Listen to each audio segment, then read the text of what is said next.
Matats, magkilaw tag karaw karon matats sa kay perdin pagkapreskuha sa tong karaw matats. Siyempre, bago na to nakilawon ato sa napanitan. Samtang gipanitan pa atong karaw matats no, ato sa na-shout out ang ato mga idol matats si Edward Jenner Sumilheg from Tagum City og si Joseph Marqueta. Mga idol, daghang salamat sa iyong pagsuporta sa kuha og ilihog na lang po og share ani video ha. Og tan-awa matats kung unsa ka presko ang atong isda dira perdin pagkapulaha sa unod matats, dili ka maibog mo kilaw ana. Wow! Matats! Oh, atchip na to kinilaw. Oh, tatong lamas.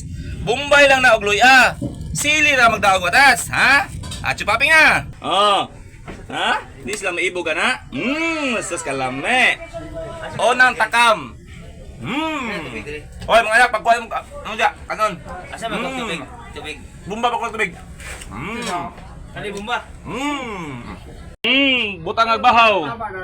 Oh, alin na mo mga anak, kabab na. Sa katong gusto mo ba shoutout ra matas, kabalo ko ubay-ubay na jud mo nag-message sa kuano, pero ato lalamong isa-isahon or kada adlaw duha tulo lang sa ano kay di mo makaya sa sobra kadaghan, pero na-appreciate nako ang inyong kamaayo, ang inyong pag-comment dia sa pagsuporta sa itong mga video.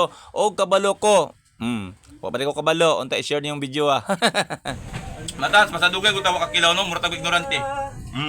Tingnan ka ning karot pero tibi mala. Dul, nga dul. Matas. Magabo mi ning buti-buti, gi-istapan ta. Kay dagdasok pa dito simbangan.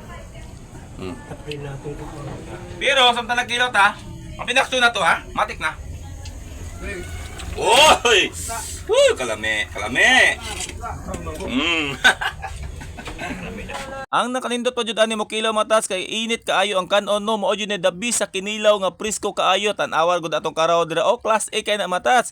Og isa pa kung hinay ka mo kusi dira o hinay ka mo punit aw mapas mo jud ka. Kung isda lang iskutan matas sa tagbaw na tanang pinirito, pinaksiw kinilaw no, og kada adlaw po nato na ginagunitan kay mao man atong trabaho dire. Mao bitaw ng uban isda na ko matas basta sobra-sobra akong ginahatag sa mga libor nga way mga sudan. Naman koy mga libor adlaw-adlaw ga duty onya wala sa dunggo kay ilang sukit o sa lawod naning kamot pa mo nang akong ginahatagan og isda.